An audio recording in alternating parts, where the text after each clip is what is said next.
जय हिंद दोस्तों, स्वागत है आपका हमारे YouTube चैनल JMS इंस्टीट्यूट में। आज जो हम टॉपिक कवर करने वाले हैं इसका नाम है मॉर्गनथाउ के यथार्थवाद पर 6 सिद्धांत। दोस्तों, टॉपिक को शुरू करने से पहले प्लीज़ चैनल को सब्सक्राइब कर लीजिए ताकि फ्यूचर में आपको सारी अपडेट्स मिलती रहें और मुझे मिले बहुत बड़ा मोटिवेशन। तो आइए दोस्तों, बिना टाइम वेस्ट किए अपने टॉपिक की शुरुआत करते हैं। तो सबसे पहले हम समझते हैं कि रियलिज़म होता क्या है। ठीक है दोस्तों, रियलिज़म को समझने के लिए मैं आपको एक छोटी सी स्टोरी सुनाता हूँ।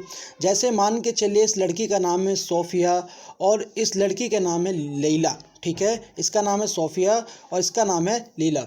सोफिया हमेशा सोचती है कि उसको अपनी 12वीं की पढ़ाई करने के बाद कोई व्यक्ति मिल जाएगा और उसे फ़िल्मों में काम करवाएगा और वो दुनिया की बहुत बड़ी स्टार बन जाएगी। और जो लिली है वो हमेशा सोचती है कि उसे स्टार बनना है, इसके लिए उसे सबसे पहले अच्छी कोचिंग ज्वाइन करनी है और वो एक कोचिंग ज्वाइन करती है। फिर उसके बाद उसे पता चलता है कि उसे अच्छे इंटरव्यूज़ देने हैं, वो अच्छे इंटरव्यूज़ देती है और एक दिन वो स्टार बन जाती है और फिर उसका सपना होता है कि वो एक बहुत बड़ी स्टार बने, जिसके लिए वो मेहनत करती है। तो दोस्तों, सोफिया जो है वो अनरियलिस्टिक है और मतलब कि वो रियल नहीं है, वो यथार्थवाद में विश्वास नहीं करती। और जो लिली है वो यथार्थ रियलिटी में विश्वास करती है। तो आपको समझ में आया, जो बंदा ख्यालों में रहता है उसे हम यथार्थवाद नहीं मानेंगे, जो दुनिया के सच को जानता है उसे हम यथार्थवाद कहते हैं, रियलिज़म कहते हैं। तो आपको मैं समझाता हूँ रियलिज़म क्या है। रियलिज़म वही है जो सच को जानता हो, जो रियलिटी को जानता हो, जो यथार्थ को जानता हो कि सच क्या है। ठीक है दोस्तों, तो रियलिज़म तो मेरे हिसाब से आपको समझ में आ गया। प्लीज़ कमेंट करके बता दीजिएगा। अब हम पढ़ क्या रहे हैं? हम पढ़ रहे हैं अंतर्राष्ट्रीय राजनीति, दुनिया की राजनीति। ठीक है, तो दुनिया की राजनीति में क्या सच है, सच क्या है, ये मॉर्गनथाउ ने अपने 6 सिद्धांत देकर बताया था। मॉर्गनथाउ ने बताया दुनिया का सच है, कभी भी आप किसी देश से संबंध बनाओ, इन 6 सच को जान लेना। और मॉर्गनथाउ के जो 6 सच थे, 6 रियलिस्टिक जो प्रिंसिपल्स थे, ये दुनिया भर में जाने गए और इन्हें रियलिज़म यथार्थवाद का पिता बोल दिया गया। बोला नहीं है लेकिन मतलब माना गया है इनको। तो अब हम समझते हैं कि मॉर्गनथाउ थे कौन। तो दोस्तों, हैंस जे मॉर्गनथाउ जो थे वो जर्मन के थे, जर्मनी खून था इनका।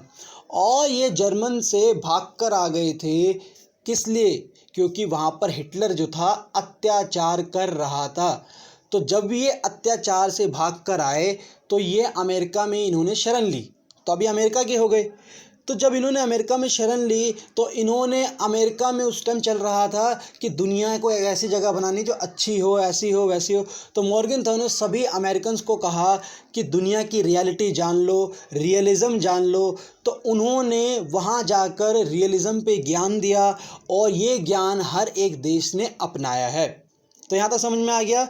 सबसे पहले रियलिज़म क्या होता है। हैंस जे मॉर्गनथाउ कौन है? वो जर्मन के हैं जो भागकर आ गए थे अमेरिका में और अमेरिका को ज्ञान दिया था कि प्लीज़ अपना ध्यान रखिए और दुनिया के सच को जानिए, और ये सच दुनिया भर में फैल गया। ठीक है, अब हम समझते हैं कि ये 6 सिद्धांत है क्या। ठीक है दोस्तों, तो ये देखो, ये मेरे नोट्स है, मैं आपको प्रोवाइड करा दूंगा अपने टेलीग्राम चैनल के लिंक में। ठीक है, टेलीग्राम चैनल पर, जिसका लिंक मैं कमेंट बॉक्स में रख दूंगा, तो आप उसे ज्वाइन करके नोट्स प्राप्त कर सकते हैं। तो अब हम समझते हैं कि उनके 6 सिद्धांत क्या थे। तो दोस्तों, उनका जो सबसे पहला सिद्धांत था, उन्होंने सबसे पहला सिद्धांत ये दिया था कि जब भी आप किसी देश से कोई भी रिलेशन बनाते हो, ठीक है, तो याद रखना कि उसके पीछे कोई ना कोई मानव है। ठीक है, कोई ना कोई मानव बना रहा है ये रिश्ता, और मानव की प्रकृति ध्यान रखना कि उसका नेचर कैसा है। तो पहली बात, जब भी आप किसी देश के किसी से संबंध बनाओ तो जिससे संबंध बना रहे हो उस देश के उस मानव की प्रकृति को याद रखना कि इंसान जो होता है वो तो मतलब ही होता है। तो ये याद रखना कि जो भी देश मुझसे संबंध बना रहा हो मतलब ही है। ये मत सोचना कि वो मेरा फ़ायदा करने आया है, मुझे खैरात देने आया है या मुझे मेरी मदद करने कोई आया है। तो मॉर्गनथाउ ने पहला विचार उस बंदे के दिमाग से निकाल दिया जो देश के लिए कुछ संबंध बनाने जा रहा है कि भाई अपने जो विचार है, या सॉरी, जो भी तुम रिलेशन बनाने जा रहे हो, तो ये याद रखना उसके पीछे एक इंसान है और इंसान मतलबी होता है। तो तुम भी मतलबी बनकर वहाँ पर जाना। तो यहाँ तक समझ में आ गया दोस्तों। ये मॉर्गनथाउ का पहला सिद्धांत था कि याद रखो मतलब से जाना, बिना मतलब ही मत बनना बहुत गलत हो सकता है। ठीक है, तो पहला सिद्धांत। दूसरा सिद्धांत जो था मॉर्गेनथॉ का, उनका कहना था कि जो भी होता है पावर सेंट्रल में होती है। ठीक है, जो भी देश तुमसे संबंध बनाने आ रहा है उसकी कोशिश रहेगी कि वो पावर बढ़ाए अपनी। अगर वो छोटा देश है तो सोचेगा कि आपका साथ मिल जाए, बड़ा देश है तो भी वो चाहेगा कि आपको छोटे समझ के आपका साथ ले ले ताकि उसको कोई दिक्कत ना आए। ठीक है, तो कुछ भी करने जाओगे तो उन्होंने बोला है कि सबका ध्यान कहाँ पे होगा, पावर पे। ठीक है, तीसरी बात जो थी, तीसरा जो सिद्धांत था मॉर्गेनथॉ का, उनका सिद्धांत था कि हमेशा इंसान के जो ज़रूरतें हैं, जो अपनी ज़रूरतें वो बदलती रहती है। ठीक है, जैसे मैं आपको बताता हूँ, पहले के ज़माने में दुनिया को क्या चाहिए था, पेट्रोल चाहिए था ना पूरी दुनिया को अपने चलाने के लिए। लेकिन आज के टाइम में क्या चाहिए, आज के टाइम में लोगों को नई पावर, इलेक्ट्रॉनिक पावर चाहिए। ठीक है, जैसे पहले ज़माने में पैसे चलते थे, डॉलर चलता था दुनिया में, अब आज के टाइम में क्या नई चीज़ आ रही है, तो क्या नहीं आ रही है, वो क्रिप्टो करेंसी है ना। तो इसका मतलब क्या है, तीसरी बात, जितने भी देश है उनके ना हमेशा ज़रूरतें बदलेगी तो तुमसे तुम्हारा रिलेशन बदल कर आएंगे, तो तुम्हें ध्यान रखना है। पहला सिद्धांत क्या है, हर देश अपने कुछ लक्ष्य लेके आएगा और उसके पीछे उसके मकसद होंगे, वो मतलबी मकसद होंगे। दूसरा, कोई भी आ रहा है तुम्हारे पास, उसका एक ही मेन फोकस है कि उसको पावर चाहिए। ठीक है, तीसरा, हर देश के हर समय जो उसके विचार हैं वो बदलते रहते हैं, उसके अपने फ़ायदे बदलते रहते हैं। चौथा है दोस्तों कि कभी भी किसी भी देश के नेता को अपनी सोच ना पूरे देश पर नहीं थोपनी चाहिए। जैसे मान कर चलिए गांधी जी है, वो कहते हैं कि एक गाल पर थप्पड़ खा लो और दूसरा गाल आगे कर दो, है ना, उससे उसका दिल पिघल जाएगा। पर ऐसा अगर देश के लिए करे कि एक देश के एक राज्य पर अटैक करवा लो और दूसरा राज्य भी उसको दे दो अटैक करने के लिए, ठीक है, तो इससे क्या होगा, पूरा देश चौपट हो जाएगा। तो उन्होंने कहा अपने विचार कभी भी देश के ऊपर मत थोपना, ये मॉर्गेनथॉ का चौथा सिद्धांत है। पांचवें में उन्होंने कहा है कि कभी भी तुम ऐसे सिद्धांत के अंदर मत फंसना जो तुम्हें दुनिया कहे और तुम्हारा विकास रोक दे। जैसे दुनिया कहे कि आप फैक्ट्री बंद कर दीजिए, लेकिन आपका देश में फैक्ट्री से विकास होगा, तो आप उस सिद्धांत को कभी मत मानना, अपने फ़ायदे के हिसाब से उस सिद्धांत पर अड़े रहना, दुनिया के फ़ायदे के लिए अपना नुकसान मत कर लेना। और छठे में जो कहा है मॉर्गेनथॉ ने, उन्होंने कहा है कि कोई भी जो पॉलिसी बनाओगे ना, कोई भी नीति बनाओगे तो उस नीति में ध्यान रखना, उसकी एनालिसिस करना, उसके सही गलत, ऊपर नीचे, आज से 10 साल बाद उस पॉलिसी से क्या फ़र्क पड़ेगा, उस टाइम में क्या फ़र्क पड़ेगा, कौन इसका विरोध करेगा, इससे हमें क्या फ़ायदा होगा, क्या हमें करना चाहिए, इस पॉलिसी करने से हम क्या मांग और रख सकते हैं, इस पॉलिसी में कैसे अपने फ़ायदा ढूंढ सकते हैं। तो मॉर्गेनथॉ के यही 6 सिद्धांत थे। देख लो दोस्तों कितना रियल है ये, है ना।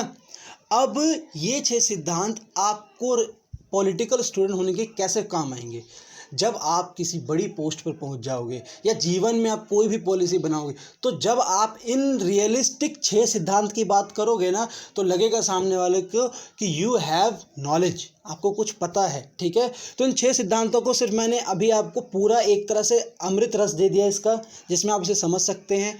और अब हम इसे पढ़ेंगे as a book, as a writing, लिखने के लिए कैसे हम इसे एग्ज़ाम में लिखे, तो इसको अब हम पढ़ते हैं। और दोस्तों ये हिंदी में बनाने में बहुत मेहनत लगती है रियल में, ठीक है, तो आओ पढ़ो। तो आप सबसे पहले आप लिखोगे जब भी आपके एग्ज़ाम में आएगा कि मॉर्गेनथॉ के रियलिज्म के 6 सिद्धांत बताइए, तो आप उसमें बताओगे कि जो मॉर्गेनथॉ का नाम है, पूरा नाम है उनका हैंस जे मॉर्गेनथॉ। ठीक है, और ये 1904 में इनका जन्म हुआ और 1980 में इनका देहांत हो गया। ये जन्म से एक जर्मन हिटलर के नाजी शासन के मनमाने शासन और क्रूरता को बर्दाश्त नहीं कर सकते थे। तो मतलब आपको पता ही है जो जर्मन का नाजी शासन था वो कितना गलत था। ठीक है, वो नाखून निकलवा देते थे, गैस चैम्बर में बंद करवा के मरवा देते थे।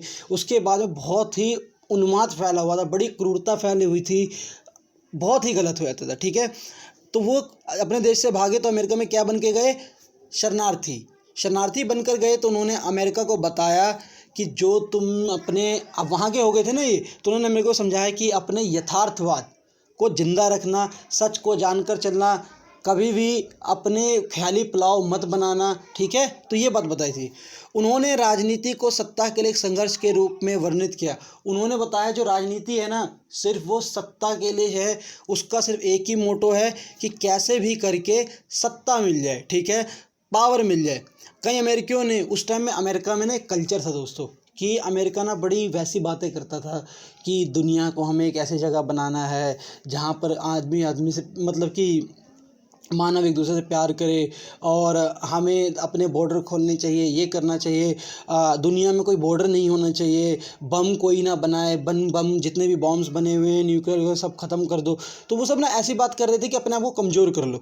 तो मॉर्गनथॉर्न ने बताया कि ऐसी कमज़ोरी वाले विचार मत दीजिए। जो अब वहाँ के जो नेता थे जो मॉर्गनथॉर्न का विचार का विरोध कर रहे थे, वो कहते हैं कि उनके अनुसार उन्हें बुरा लग रहा था, ठीक है, कि मॉर्गनथॉर्न के विचार बड़े बेकार है, नैतिक सिद्धांतों का उल्लंघन कर रहा है, ठीक है। अब जैसे मान के चलो एक व्यक्ति आपके पैर आके छूता है, ठीक है, और वो व्यक्ति, उसको पता है कि वो पैर आपके इसलिए छू रहा है कि उसे कुछ मतलब है, ठीक है, तो आप उसे छूने दोगे? वो सही नहीं है ना दोस्तों, क्योंकि वो मतलब के लिए छू रहा है। जब आपका मतलब निकल जाएगा तो कल हो सकता है कि वो आपको गाली भी दे दे। तो यहाँ पर वही बता रहा मॉर्गनथॉर्न ने कि नैतिकता किसी काम नहीं आती अगर वो सच्ची नैतिकता नहीं है, ठीक है। तो मॉर्गनथॉर्न ने राष्ट्रीय हित को शक्ति के रूप में परिभाषित किया, इसलिए काफ़ी हद तक तर्कसंगत था। तो मॉर्गनथॉर्न ने सच्चाई बताई, शक्ति बताई, उसकी जो बातें थी मॉर्गनथॉर्न की वो सही निकली। उन्होंने कहा अंतर्राष्ट्रीय राजनीति सभी राजनीति की तरह सत्ता के लिए संघर्ष है। वहाँ तर्क दिया, जब जर्मन के हिटलर, जब अमेरिका के सत्तावादी आक्रामक शासक तोजो का सामना करना पड़ा तो शक्ति की आवश्यकता थी, ना कि वैधानिकता और नैतिकता की। तो देखो दोस्तों, जर्मन ने कहते हैं हिटलर ने जर्मन में इतनी पॉपुलेशन ख़त्म कर दी थी उस टाइम की, जिस टाइम में समझ लो कि दुनिया की आबादी कम हुआ करती थी। आज तो बहुत 600-700 करोड़ पहुंच गई है, उससे ज़्यादा ही है। उस टाइम में आबादी इतनी कम होती थी और उसमें से इतनी इंटेलिजेंट आबादी को उन्होंने ख़त्म कर दिया, वाइप आउट कर दिया। तो मतलब उस टाइम में क्या ये लॉ काम आए जो ये बड़ी बड़ी अच्छी अच्छी बातें थी? नहीं। उस टाइम में ऐसा बंदा चाहिए था जो जाके जर्मन के अंदर सीमाओं में घुसता और जाकर हिटलर को मार देता, है ना। जो टोजो थे जापान के, वो भी ऐसे ही थे हिटलर की तरह, चाहे नेपोलियन हो गए। तो जब भी आपके सामने कोई बदमाश बंदूक लेके खड़ा होगा तो उस टाइम आप ज्ञान और साधुता की बात नहीं कर सकते, क्योंकि आप वो करोगे तो आप मारे जाओगे। तो यही मॉर्गनथॉर्न ने बताया। तो इसको बताया उन्होंने कि भाई कभी भी ऐसा हो फ्यूचर में तो आप उसके लिए पहले ही वेल प्रिपेयर्ड, पावरफुल दिखो। मॉर्गनथॉर्न के अनुसार पुरुष स्वभाव से ही, तो देखो दोस्तों, ये पुरुष नहीं है, यहाँ पे मानव है, ठीक है, इसको आप गलत से हटा दीजिएगा। मानव जो है स्वभाव से राजनीतिक प्राणी है और वो सत्ता का पीछा करने के लिए पैदा हुआ है, ठीक है दोस्तों। हर किसी को चाहिए कि पावर चाहिए। अपने दोस्तों में पूछो ड्रीम, कोई भी नहीं बोलेगा कि मेरे को नहीं चाहिए सत्ता, ये वो। हर कोई चाहता है कि मोटो पावर होता है, उसको किसी आपके दोस्त को एक्टर बनना है क्योंकि उसे दुनिया फेम जाने, उस पर पावर है। किसी को पॉलिटिक्स में जाना होगा ताकि उस पर पावर है। किसी को सरकारी जॉब चाहिए, किसी को पावर। तो सबको, कोई अगर किसी कंपनी में भी काम कर रहा होगा आपका दोस्त, तो उसे भी वहाँ का कोई बड़ा अधिकारी, मैनेजर बनना होगा ताकि उसे पावर मिले। यार पावर का सारा फंड है। तो यहाँ पर मॉर्गनथॉर्न ने ये बताया कि वो राजनीतिक प्राणी है, पॉलिटिकल एनिमल है, और वो ऑलवेज जो है किसके पीछे भागता रहता है? कॉन्स्टेंटली अपनी पावर के पीछे। सत्ता की लालसा अनिवार्य रूप से मानव, महिला और पुरुष को एक दूसरे संघर्ष में लाती है। सत्ता की राजनीति के विचार जो शास्त्रीय नव यथार्थवादी लेखन केंद्र मनुष्य पर अधिकार के लिए संघर्ष और उसका अंतिम लक्ष्य चाहे जो भी हो, सत्ता उसका लक्ष्य है। तो उन्होंने बताया एक्स वाई मानव कितने भी रास्ते ले ले, उसका मेन जो मंजिल है वो क्या है? सत्ता है, पावर है, ठीक है। मॉर्गनथॉर्न खुद की यथार्थवाद की दृष्टिकोण से पहचानते हैं दुनिया के परिणाम मानव प्रकृति में निहित शक्तियों का परिणाम है। इस दृष्टिकोण के अनुसार दुनिया को बेहतर बनाने के लिए उन लोगों के साथ काम करना चाहिए। तो उन्होंने बताया कि भाई निहित शक्ति दुनिया में पावरफुल होना चाहिए, तभी वो किसी काम का होगा। पावरफुल नेशन होना चाहिए हर किसी को। तो उसी के लिए उन्होंने कहा जो पावरफुल आपके देश को बना रहा है आप उसका साथ लीजिए, ठीक है। आपको कमज़ोर करे उसका साथ मत लीजिए, किसी को ढोकर मत चलिए। तो यहाँ पे आप जब मॉर्गनथॉर्न के बारे में बता दोगे तो आप एग्जामिनर को लगेगा कि आपके पास जो है नॉलेज है, और आप कभी भी फ्यूचर में कोई बड़ा एग्ज़ाम लिखोगे तो वहाँ पर भी बहुत हेल्पफुल रहेगा ये, ठीक है। तो अब हम समझते हैं कि पहला सिद्धांत, फर्स्ट प्रिंसिपल क्या है। तो तो राजनीतिक वस्तु पूरक कानूनों द्वारा शासित होते हैं जिनकी जड़ें मानव प्रकृति में है। अब ये हिंदी बड़ी टफ सी लग रही है। इसका मतलब है राजनीति जो है वो कुछ अपने ऑब्जेक्टिव हैं, उसके कुछ अपने लक्ष्य हैं और उस लक्ष्य से ही वो प्राप्त होती है। तो राजनीति में कोई भी आपके पास आएगा वो कुछ ऑब्जेक्टिव लॉस के साथ आएगा, ठीक है, अपने लक्ष्य के साथ आएगा।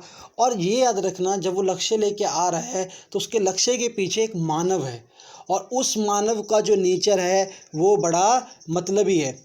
राजनीतिक यथार्थवाद का पहला सिद्धांत मानता है कि राजनीति सामान्य रूप से समाज की तरह लक्ष्य कानून द्वारा शासित होती है जिनकी जड़ें मानव स्वभाव में होती है। इसलिए इन कानूनों को समझना और अंतर्राष्ट्रीय राजनीतिक तर्कसंगत सिद्धांत का निर्माण करना आवश्यक है। तो कह रहा है जब आप पॉलिटिकल जगह पे बैठे हो, जब आपके सामने कोई देश आकर बैठा हुआ है तो उस टाइम याद रखना वहाँ पर एक लक्ष्य है, ठीक है, एक वहाँ पर एक लक्ष्य चल रहा है और उस लक्ष्य के पीछे एक मानव बैठा है। तो आप उसकी स्टडी कीजिए, आप पता लगाइए कि ये इसका क्या फ़ायदा होगा, ये क्यों आया है, उसमें क्या तर्कसंगत है, क्या रैशनैलिटी है, क्या ये जो बात बोल रहा है ये है, ठीक है। जैसे मान के चलो आपके पास कोई स्कीम लेके आता है कि भाई आप 25 दिन में मुझे 10,000 रुपये दीजिए और मैं आपको 20,000 रुपये आपको डबल करके दे दूंगा और मैं इसे स्टॉक मार्केट में लगाऊंगा। तो आप उसे क्या कहोगे, आप सोचोगे। फिर आप उसे ये भी तो कह सकते हो कि जाओ भाई ये देश की सरकार को सुनाओ, भारत की सरकार को सुनाओ, वो उसको उनसे ले लो करोड़ों रुपए, हमारे देश का पैसा डबल कर दो, है ना, तो मुझ पे क्यों आ रहे हो। तो ऐसा जवाब होना चाहिए जब आप सोचो कि यार अगर ये पैसा डबल कर सकता है तो ये सरकार के पास जाए, सरकार से बोले डबल कर देते 1%, 8-9%, या बैंकों को बोले, मुझे आगे क्यों बोल रहे हैं। तो ये होती है एक मानव। आप उसे सोचो कि ये मानव है, ये अपने फ़ायदे के लिए आया है, डबल करने से ज़्यादा इसको मेरे पैसे अभी चाहिए, अभी इस्तेमाल।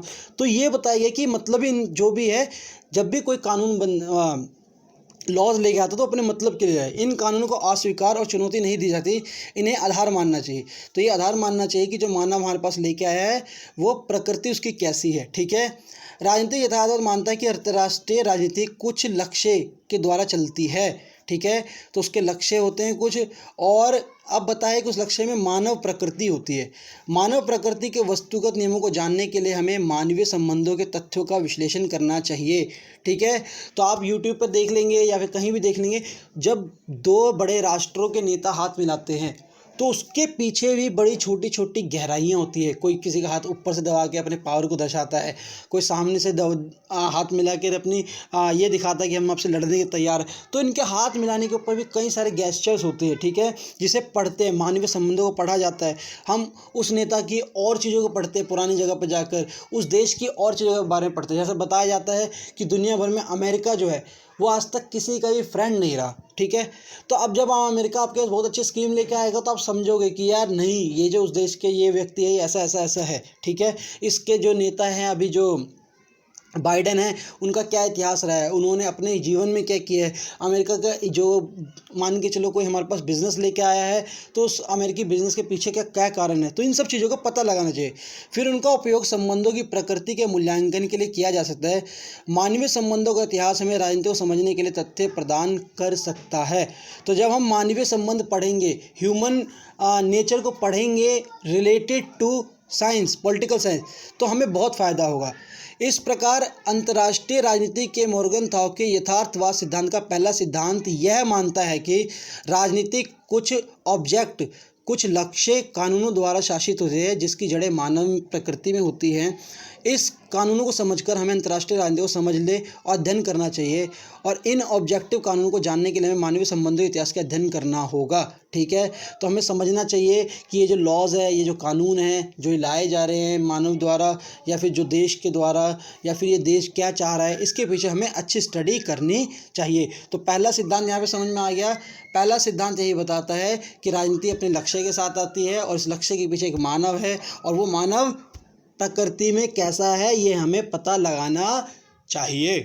अब दोस्तों पढ़ते हैं द्वितीय सिद्धांत क्या है। तो मॉर्गनथाउ का द्वितीय सिद्धांत कहता है कि भाई जो भी हो सबके पीछे मंशा जो है पावर है। तो आप इस चीज़ को कभी दिमाग से मत निकालिएगा जब आप राजनीतिक संबंध बनाने जा रहे हैं एक देश दूसरे देश से, कि वो बिना पावर के लिए आपके पास आया है, उसको कुछ ना कुछ पावर, कुछ ना कुछ उसकी मंशा है ही है। एक रियलिस्टिक चीज़ को मान के चलना कि उसका जो सेंट्रल फोकस है वो पावर होगा। जैसे आपसे नए दोस्त बनते हैं फ्यूचर में, तो सबका बनने का क्या फ़ायदा है? सबको एक ना एक अपना कुछ ना कुछ फ़ायदा है। किसी को आपसे पैसे चाहिए होंगे, किसी को आपका टाइम पास साथ चाहिए होगा, ठीक है? तो यही बात होती है। तो मॉर्गेनथाउ के यथार्थवाद की मूल कुंजी और मूल इसका दूसरा सिद्धांत है। वो कहते हैं सारी जो पावर की बात करिए ना, जो मेन फोकस है मॉर्गेनथाउ के विचारों का, वो दूसरे सिद्धांत में, जिसमें उन्होंने कहा है कि शक्ति है। यह सिद्धांत मानता है कि राष्ट्र हमेशा शक्ति के माध्यम से अपने राष्ट्रीय हितों को सुरक्षित करने के लिए परिभाषित करते हैं और कार्य करते हैं। याद रखना, कोई भी देश अपना काम करे तो कोशिश करता है कि यार मैं जा रहा हूँ तो अपने हितों को मजबूत करके आऊँ। जैसे हमारे देश के प्रधानमंत्री जाते हैं और कई प्रधानमंत्री पीछे जाते रहे हैं और फ्यूचर में भी जो जाएंगे, उनका एक ही लक्ष्य होगा यार कैसे भी भारत को मजबूत करना। कभी वो सोचते हैं कि भारत के लिए रोजगार आ जाए, कभी वो सोचते हैं कि भारत की सीमा को मजबूत कर सके। तो उनका मतलब हमारे देश के क्या है यहाँ पर कि मूल सिद्धांत यही रहता है। कभी हम सोचते हैं कि नहीं हम जाते हैं और अमेरिका को मजबूत करने की बात करते हैं, नहीं। तो यही है, राष्ट्र हितों को, राष्ट्र की बातों को, राष्ट्र की सुरक्षा जरूरी होती है। राजनीतिक यथार्थवाद को अंतर्राष्ट्रीय राजनीति के परिदृश्य के माध्यम से अपना रास्ता खोजने में मदद करता है। ये बताता है कि वहाँ पर काम आता है पावर, पॉलिटिक्स काम आती है जब आप इस लॉ को ध्यान में रखते हैं कि मैं जो जा रहा हूँ तो मुझे अपनी पावर पे ध्यान देना है। यह वह पहलू है जो अंतर्राष्ट्रीय राजनीति के स्वायत्त क्षेत्र पर प्रकाश डालता है और राष्ट्र हमेशा अपने हितों के लक्ष्य को सुरक्षित करने का प्रयास करता है, जो हमेशा शक्ति के संदर्भ में परिभाषित होते हैं। तो दोस्तों, एक बार अभी जो पीछे जब अमेरिका के डोनाल्ड ट्रम्प थे, उन्होंने मोदी जी को एक वर्ड दिया था कि he is a tough negotiator. ये नेगोशिएट बड़े उससे करते हैं, बड़े मुश्किल से कर रहे होते हैं। तो इसका मतलब क्या है? उन्होंने बताया कि जब ये काम करते हैं तो इनका फोकस जो होता है अपनी तरह ज़्यादा होता है, अपने फ़ायदे के लिए बात ज़्यादा करते हैं। अगर वो हम कहीं हमारे देश के मतलब कि लर्निंग में देखेंगे तो कई बार हम ऐसा हुआ कि जहाँ पर हम अपने हितों की बात नहीं रख पाते थे, ठीक है? कई बार देश होता है कि अपनी हित की बात नहीं रख पाता, ठीक है? जैसे कि मैं आपको बताता हूँ, कोविड जब चल रहा था तब उस टाइम में हमें वैक्सीन बनाने के लिए कुछ रॉ प्रोडक्ट चाहिए थे, जिसके ऊपर अमेरिका ने बैन कर दिया था, ठीक है? तो उसके तुरंत बाद ही हमने वर्ल्ड में अपने हित की, अपने फ़ायदे की बात उठाने के लिए हमने दुनिया भर में आवाज़ उठा दी थी। तो उससे क्या हुआ था कि विद इन 24 आवर से भी पहले उन्होंने उस रिस्ट्रिक्शंस को हटा दिए। तो आपको अपने हित के लिए जाना पड़ता है, लड़ना पड़ता है। तो यही बताया कि आपको सेंट्रल फोकस जब भी आप बनाने जाओ या जब वो बंदा आपसे बनाने आए तो आपको फोकस में रखना है कि भाई पावर मेन है, मुझे पावर चाहिए या वो मुझे पावर लेने आया है। इस बात को ध्यान में रखना। इतिहास हमें दृष्टिकोण का पूर्ण समर्थन करता है। शक्ति द्वारा समर्थन नहीं, एक राष्ट्रीय हित केवल कागज पर कल्पना में मौजूद है। राष्ट्रीय हित का अवधारणा परिहत करना एकमात्र सही तरीका सत्ता के संदर्भ में। सबको पावर चाहिए, ठीक है? अभी जो हमारे देश के प्रधानमंत्री कोशिश करते हैं कि ऐसे हो जाए जहाँ पर वो सिर्फ UN में एक पक्की सदस्यता चाहने के लिए, ठीक है, कि हमें एक परमानेंट सीट मिल जाए, उसके लिए हम कितनी कोशिश कर रहे हैं, ठीक है? इसके अलावा इतिहास हमें बता दें कि उद्देश्य की गुणवत्ता और विदेश नीति की गुणवत्ता के बीच कोई सटीक और आवश्यक संबंध नहीं है, ठीक है? कोई क्वालिटी नहीं होती, ठीक है? हम ये क्वालिटी मतलब कि हम किसी देश के लिए काम नहीं करते। हम नहीं चाहते कि किसी दूसरे देश का हैप्पी इंडेक्स हो जाए या फिर वहाँ के देश के लोग ज़्यादा खुश रहें सॉरी, ऐसा नहीं है, ठीक है? कोई गुणवत्ता नहीं, कोई क्वालिटी नहीं होती, सबको अपना फ़ायदा होता है। दो दुश्मन देश भी दोस्त बन जाते हैं अपने फ़ायदे के लिए और दो सच्चे दोस्त देश भी दुश्मन बन जाते हैं। ऐसे कई उदाहरण जो बताते हैं कि अच्छे इरादों के कारण अक्सर गलत और असफल नीतियाँ बन जाती है। तो देखो दोस्तों, कई बार क्या होता है कि हम सोचते हैं कि जैसे मान के चलो अभी हमारा देश दिल्ली है, ठीक है? नहीं, जैसे मान के चलिए हमारा भारत देश है, ठीक है? अब भारत में ऐसा कुछ काम होता है जिसके पोल्यूशन से पाकिस्तान में दिक्कत हो रही है, ठीक है? अब पाकिस्तान ने हमें कहा कि भाई इसको आप बंद कर लीजिए, तो अब हमने उसे बंद कर लिया, ठीक है? जो हम काम करते थे उस काम को ही बंद कर दिया ताकि पोल्यूशन ना हो। लेकिन उस पोल्यूशन की वजह से हमारे इधर बहुत बड़ा रोजगार का नुकसान हुआ और लास्ट में हमारे देश की ऐसी स्थिति हो गई कि हमें मांगना पड़ गया। तो इधर हमने क्या गलती करी? सिर्फ एग्जांपल है, हमने अच्छा सोचा कि किसी को गलत पोल्यूशन ना जाए, लेकिन उससे हमारे ऊपर तो दिक्कत आ गई। तो इसलिए उन्होंने कहा कि कभी इरादे अच्छे मत रखना, इरादे हमेशा ऐसा ही रखना कि भैया हमें पावर चाहिए, हम कोई पावर से पीछे नहीं हटेंगे, हम अपना घाटा नहीं सहेंगे। इसको ध्यान में रखना चाहिए, ये रियलिस्टिक बात किन्होंने कही? ये बात कही मॉर्गेंथो ने, ठीक है। तो उन्होंने बताया कि अच्छे फैसले लेने के लिए कभी गलत नीतियाँ मत बना लेना, ठीक है। तो ये बहुत है, इनफ है, इसके ऊपर अब लिख देंगे। अब हम बात करते हैं, अब 2 सिद्धांत मेन थे, इनके बाद तृतीय, चौथा, पाँचवा, छठे में इतना कुछ आपको एक्सप्लेन नहीं करना होता। तृतीय सिद्धांत, रुचि हमेशा गतिशील बदलती होती है, ठीक है दोस्तों। अब यहाँ पर क्या बताया गया है कि एक टाइम में कौन सी करेंसी थी, ठीक है। हम पहले, सबसे पहले ज़माने में क्या था, सबसे पहले ज़माने में हम दूसरे व्यक्ति सामान देकर सामान लेते थे सॉरी। जैसे मान के चलो, आपने गेहूँ दिया तो आपको कहीं ना कहीं कुछ सामान मिल जाएगा, आपको कोई गेहूँ दे जाएगा तो आप उसे सामान, तो मतलब उस टाइम में अन्न जो था वो मेन चीज़ों को बदलने का ज़रिया था। फिर इंसान आगे बढ़ा, उसने सोना ढूंढा, सोने चांदी इनसे अपना व्यापार करना चालू किया। फिर एक समय आया कि हमने रुपए बनाए, पैसे बनाए, और उसके लिए एक एजेंसी बनाई जहाँ पर इन सब का ध्यान रखा है। फिर वर्ल्ड में भी हमने करेंसी बना दी जो US डॉलर की, उसका ही मेनली हम पर्पस रखेंगे, उससे ही व्यापार करने की। फिर उसके बाद आज हम किस तरफ आ गए हैं दोस्तों, अब हम बिटकॉइन की तरफ आ गए हैं, ठीक है, जहाँ पर बिटकॉइन से व्यापार होगा। ऐसे ही फ्यूचर में और भी कोई चीज़ आ जाएगी। तो आप जैसे जैसे चीज़ें बदलती है आप उसमें इंटरेस्ट रखिए, ठीक है। अब कोई बंदा आकर फ्यूचर में जो हम ये कहेंगे कि भाई क्या कहते हैं कि हम बिटकॉइन यूज़ नहीं करेंगे, ठीक है, तो उन व्यक्ति क्या होगा, वो पीछे रह जाएंगे, वो कभी भी नहीं हो पाएंगे। तो ये सबसे बड़ी बात होती है, देखना अब जितने बड़े लोग होते हैं जो आज के सक्सेसफुल होते हैं, वो हमेशा उन्होंने इंटरेस्ट बदला है, वो नए फैशन को अपनाते हैं, वो नई चीज़ों को समझते हैं। चाहे समझने में गलती हो जाए वो एक अलग चीज़ है, लेकिन दिस मतलब कि वो लर्न करने के लिए हमें आगे रहते हैं, ठीक है, हमेशा आगे रहते हैं। तो यही बात है, हर देश को भी यही करना चाहिए, उससे हमेशा अपने इंटरेस्ट या दूसरे के इंटरेस्ट का बदलना चाहिए, समझदार रहना चाहिए, और ये समझना चाहिए कि अपनी ज़रूरत अलग अलग है, ठीक है। पहले के टाइम में रोटी कपड़ा मकान ज़रूरी था, आज के टाइम में इंटरनेट ज़रूरी है, फ्रीडम ऑफ स्पीच ज़रूरी है। तो कहीं ना कहीं 3 चीज़ों से कितनी चीज़ें बढ़ती चलेगी, आगे 10 हो जाएंगी ये लिस्ट। तो यही बात बताएगी कि राजनीतिक यथार्थवाद की शक्ति संदर्भ में परिवार की अवधारणा की सार्वभौमिक वैधता में विश्वास रखता है। किसी राष्ट्र की नीति और कार्य हमेशा राष्ट्रीय हित से संचालित होते हैं। राष्ट्रीय हित का विचार राजनीतिक का सहारा और समय और स्थान की परिस्थिति से आप प्रभावित रहता है, ठीक है दोस्तों। तो हमेशा देश के अपने इंटरेस्ट बदलते रहते हैं, ठीक है। एक टाइम में हम क्या करते थे, हम सिर्फ व्यापार किस लिए, हमारा मेन काम था इंडिया का, फोकस किस पे था, खेती पे, ठीक है। अब हमारे पास सबसे बड़ी चीज़ क्या है, अब हम मेडिसिन दुनिया को बना के देते हैं। अब हम अपना सॉफ्टवेयर में उनको सॉफ्टवेयर एक्सपोर्ट करते हैं। तो हमने समय के साथ अपने को बदला है, तो राष्ट्र भी बदलता है। हालांकि राष्ट्रीय हित की सामग्री हमेशा प्रकृति और दायरे में बदलती रहती है, स्थिर नहीं है। राजनीतिक और सामाजिक परिवेश में बदलाव है, बदलता है।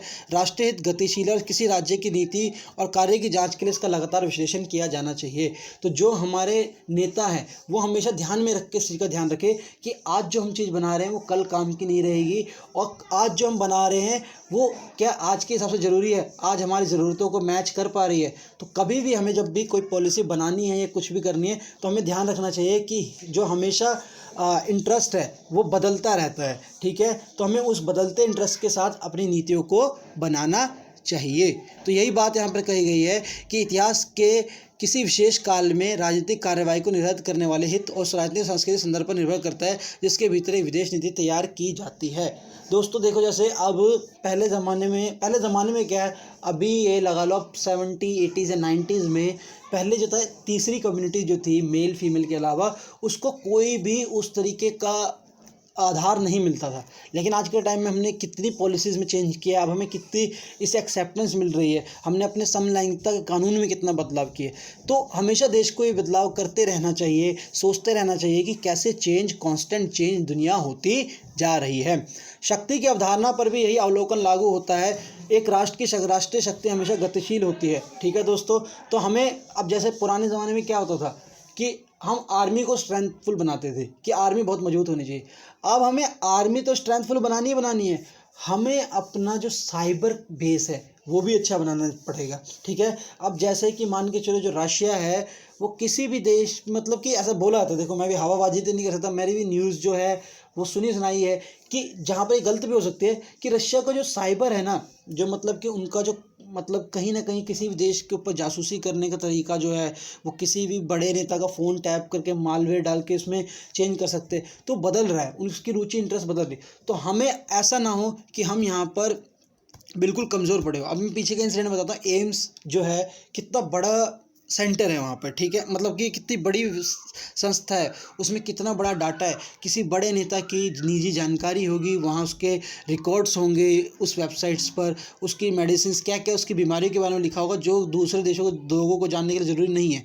अब ऐसे में चाइना ने क्या किया, एम्स की पूरे वेबसाइट को हैक कर लिया, ऐसा एक दावा था। तो दोस्तों अब क्या हुआ, जो भी वहाँ की इन्फॉर्मेशन है वो वहाँ पर पास ऑन हो गई, और इससे क्या हो सकता है, बहुत सारे दबाव पड़ सकते हैं, ठीक है। तो अब समय के साथ क्या हुआ, उन्होंने अपने आप को मजबूत बनाया इन टर्म्स ऑफ किस में, साइबर में। तो अब इंडिया को भी ज़रूरत है कि वो भी अपनी जो स्ट्रेंथ बनाए, वो अब आर्मी से साथ साथ उसे अपने साइबर बेस में बनाना पड़ेगा। तो यही बताई गई, शक्ति के लिए अपने आप को बदलना पड़ता है, यही बात बताई गई है कि शक्ति की अवधारणा पर भी यही अवलोकन लागू होता है। एक राष्ट्र की राष्ट्रीय शक्ति हमेशा गतिशील होती है और यह उस वातावरण में परिवर्तन से बदलते, इसमें राष्ट्रीय हितों को हासिल करने के लिए काम करता है। उदाहरण के सुरक्षा हमेशा भारत के राष्ट्रीय हित की प्राथमिक हिस्सा रही है कि हमें अपनी सुरक्षा करनी है, ठीक है दोस्तों। अब यहाँ पर बताया गया है चौथा सिद्धांत। तो यहाँ समझ में आ गया तीनों सिद्धांत। थोड़ा ब्रेक ले लें दोस्तों, अगर आप समझे, मैं आपको पढ़ाता हूँ, अपने पॉज करके ब्रेक ले लीजिएगा। पहला सिद्धांत है दोस्तों, अपने लक्ष्य और लक्ष्य के पीछे मानव शामिल है, इसी का ध्यान रखें, उसकी प्रकृति ध्यान रखें।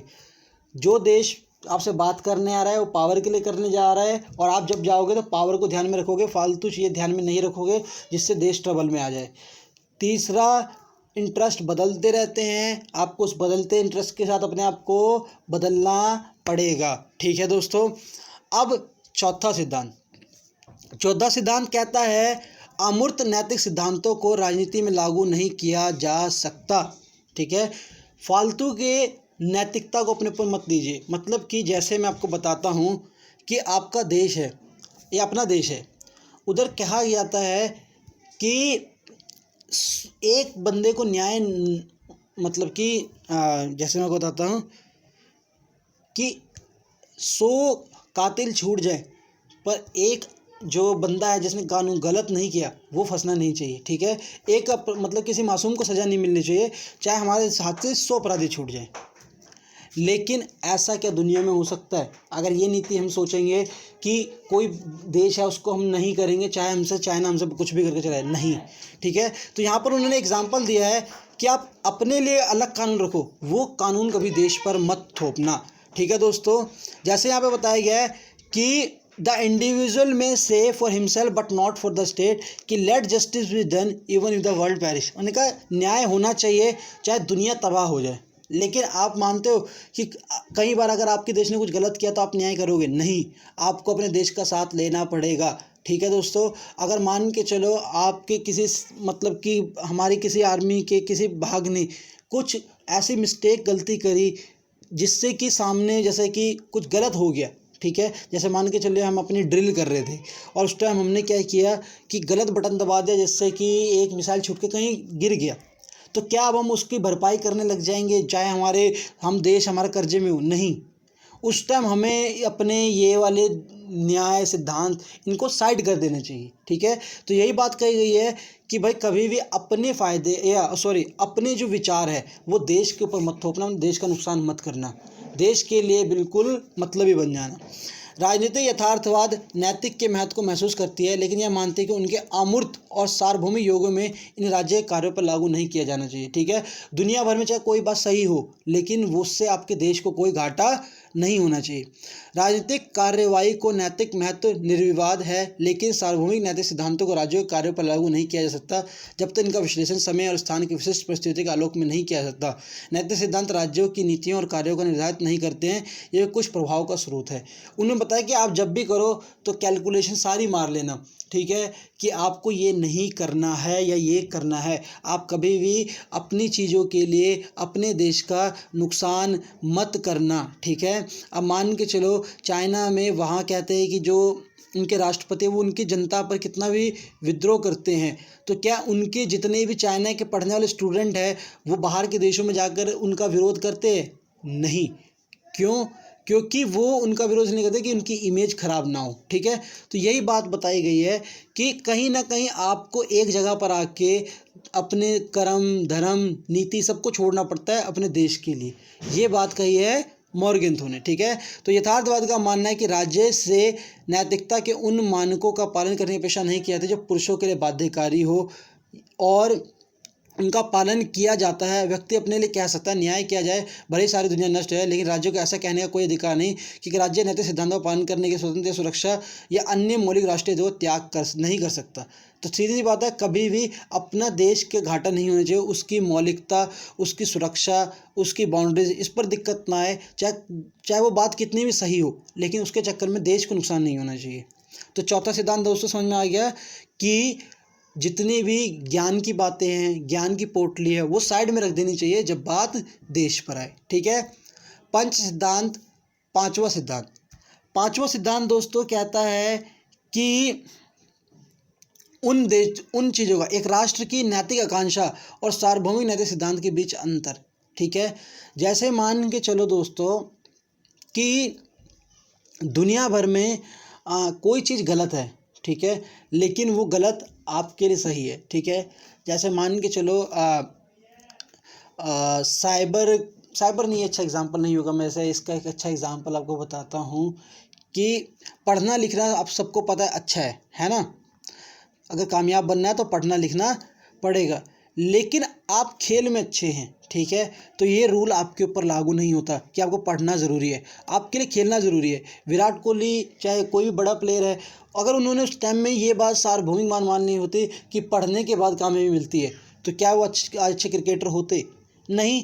तो जो सबके लिए सही है वो आपके लिए सही हो, ऐसा नहीं हो सकता। तो सेम बात दुनिया में लागू होती है कि अगर मान के चलो दुनिया में पॉल्यूशन बहुत है, ठीक है, और आपके देश ने विकास ही नहीं किया, और वो आपको कहे कि आप कोई फैक्ट्री मत लगाओ, इस फैक्ट्री लगाने से आपका नुकसान होगा, आप अपने देश में सिर्फ जंगल रखो, पेड़ पौधे रखो, तो क्या हम अपना विकास कर पाएंगे? नहीं। तो कभी भी अपने लिए आप फैसला लो, चाहे दुनिया के लिए गलत हो, ठीक है।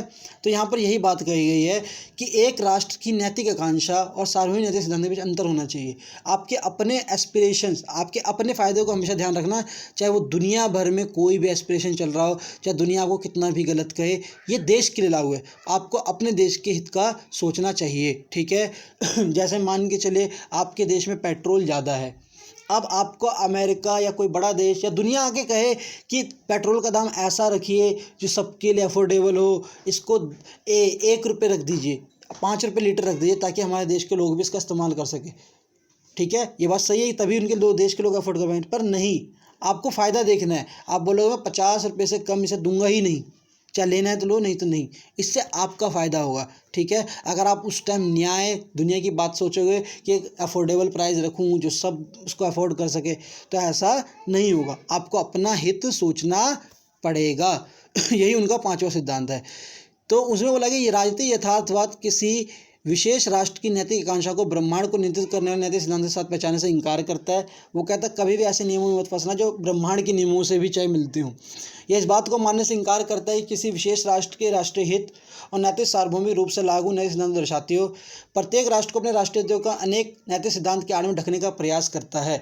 तो कोशिश करता है कि कोई देश आपको ना कमज़ोर करने के लिए कहेगा कि आप बम मत बनाइए, ठीक है। अगर आप बम बनाएंगे, न्यूक्लियर बॉम्ब बनाएंगे, तो इससे हमें घाटा, इससे दुनिया भर में अशांति फैलेगी, फिर दूसरा देश बनाएगा, तो आप क्या हो जाओगे, इस तरीके दुनिया में खतरा रहेगा। लेकिन आपको अपनी रक्षा के लिए बनाना पड़ेगा, ठीक है। नैतिक सिद्धांतों के सच्चे व्यक्ति के रूप में राष्ट्रीय नीति की पहचान भ्रामक और राजनीतिक रूप से हानिकारक है। भ्रामक मतलब बहुत बड़ा नुकसान पहुंचा देगी आपको अगर आप नैतिकता के जाल में फंसोगे। अमेरिका की आतंकवाद विरोधी नीति उसको अपने राष्ट्रीय हित से संचालित होती है और वास्तव में दुनिया को स्वतंत्रता लोकतंत्र को सुरक्षित बनाने की अवधारणा पर आधारित नहीं है। एक विदेश नीति राष्ट्रीय हित और राष्ट्रीय शक्ति पर आधारित होती है, ना कि नैतिकता पर। उसने बताया गया कि नैतिकता, मोरलिटी, ये सब साइड में रख दो, इसको ध्यान में मत रखो, ठीक है। अपने देश के फायदे के लिए उसके नियम और उसके हिसाब से चलो।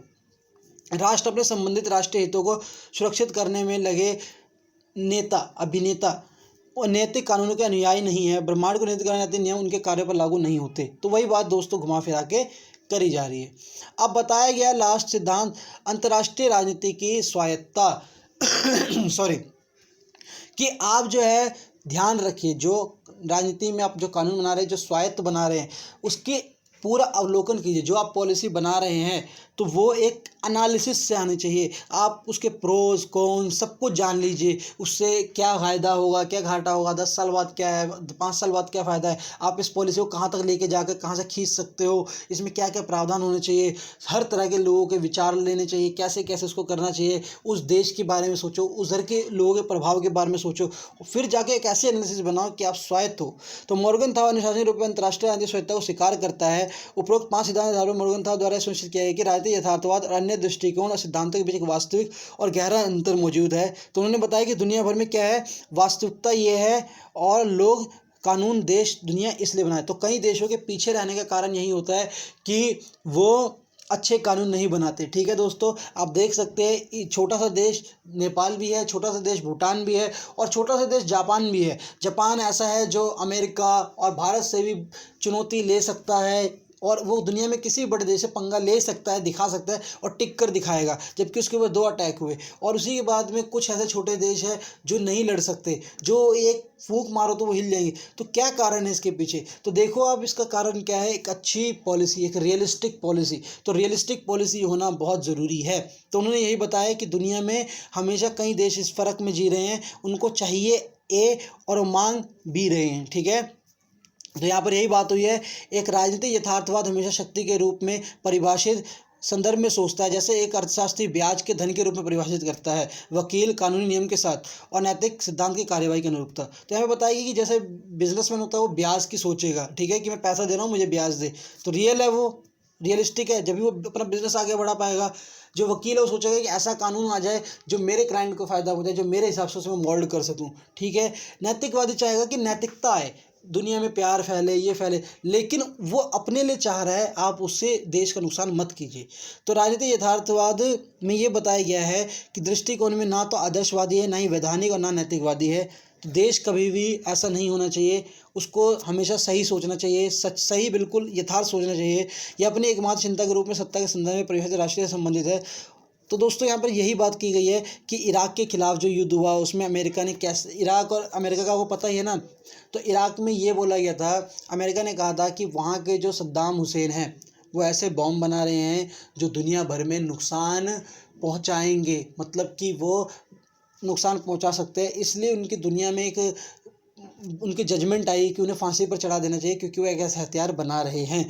तो यहाँ पर एक देश को अपना फैसला लेना पड़ेगा, अपने निर्णय को ऐसा बनाना पड़ेगा कि कोई देश किसी देश के दूसरे बंदे को कैसे ही फांसी दिलवाने में हेल्प कर सकता है। यथार्थवाद राष्ट्रों के बीच सत्ता के संघर्ष का अध्ययन करना चाहता है। उसने ही बोला कि सत्ता का अध्ययन करो, पढ़ाई करो, राष्ट्र अपनी शक्ति को बनाए रखने के लिए कैसे काम करेगा, उसे बढ़ाने के लिए कैसे काम करेगा, उसके लिए खास दृष्टिकोण चाहिए, उसके लिए ऑब्जेक्ट, उसके हर एक तरह से एक्सप्लेनेशन पढ़ाई होनी चाहिए। यह राजनीतिक कार्यों के लिए मानक में खड़ा है, क्या ये हमारे सही स्टैंडर्ड पे खड़ा है। ठीक है, जैसे हम फ़ोन लेते हैं तो सोचते नहीं कि ये मेरी ज़रूरत के हिसाब से बना है कि नहीं, वैसे हमें पॉलिसी का भी सोचना चाहिए। तो यही सब बातें यहाँ पर की गई हैं। अब दोस्तों मेरे हिसाब से मैं इससे अच्छा नहीं समझा सकता था, और मैं अच्छा समझाने के लिए जब भी समझा सकता हूँ जब आपके व्यूज़ आएंगे, मतलब कि जब आप अपने विचारों को रखेंगे। तो मैं आपको ये कहूँगा कि मैंने अपना बेस्ट दिया। अब आप सबसे अच्छा काम ये करेंगे कि मुझे कमेंट करके बताएंगे कि कहाँ पर सुधार की ज़रूरत है, मुझे कहाँ पर मैं अच्छा कर सकता हूँ।